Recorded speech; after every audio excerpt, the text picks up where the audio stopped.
More than 3 years after she disappeared on Mother's Day, the body of a Colorado wife and mother of two has been found, and this could maybe finally lead to the prosecution in the case. The Colorado Bureau of Investigation has confirmed the remains of 49-year-old Suzanne Morphew were found on Friday, about 40 miles from her home. Her husband, Barry, had been arrested 1 year after her disappearance and charged with first-degree murder, but about a year later, after he'd served 5 months in jail, prosecutors moved to have the case dismissed without prejudice, which means the charges could be refiled should new evidence emerge, like, say, Suzanne's body being found.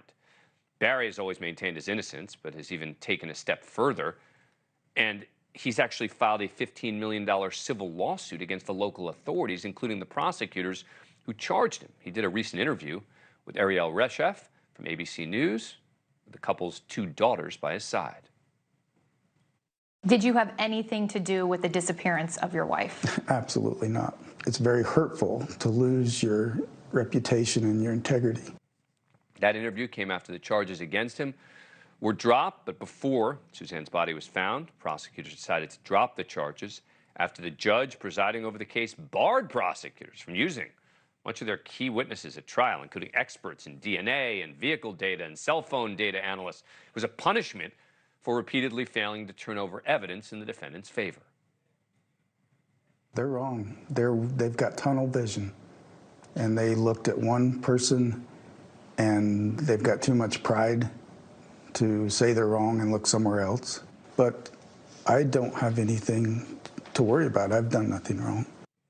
The defense says there was unidentified male DNA found in Suzanne's Range Rover, and that testing revealed at least a partial match to an unidentified man connected to 3 unsolved sexual assault cases. But the authorities confirming today that Barry remains a suspect. The original arrest affidavit included photos of scratch marks on his hands and arm taken days after the disappearance. Then there were hundreds of text messages depicting an unhappy marriage 1 month before disappearance. Suzanne wrote to a friend, "I've accepted what he is. He can't change the core person, you know.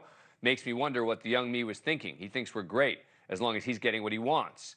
Suzanne apparently had a boyfriend who she texted 59 times the day before she died. So the question now, will any evidence be found with the body or the location of the remains that help or hurt Barry's case? Joining us now, George Brauchler, former district attorney in Colorado, has been following the case closely. Thanks so much for coming on the program. Appreciate it. So what do you see happening as a result of them now finding the body?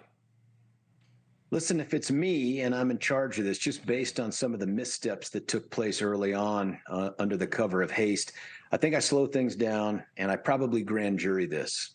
And I probably wait to see what the medical examiner and the forensic voodoo guys do to figure out what they can do with a 3-year-old corpse. And I don't want that to sound insensitive, but as you know, Dan, from having covered this for decades, the longer a body is exposed to the elements, the less likely you are to be able to get some of that really critical evidence in terms of the cause of death.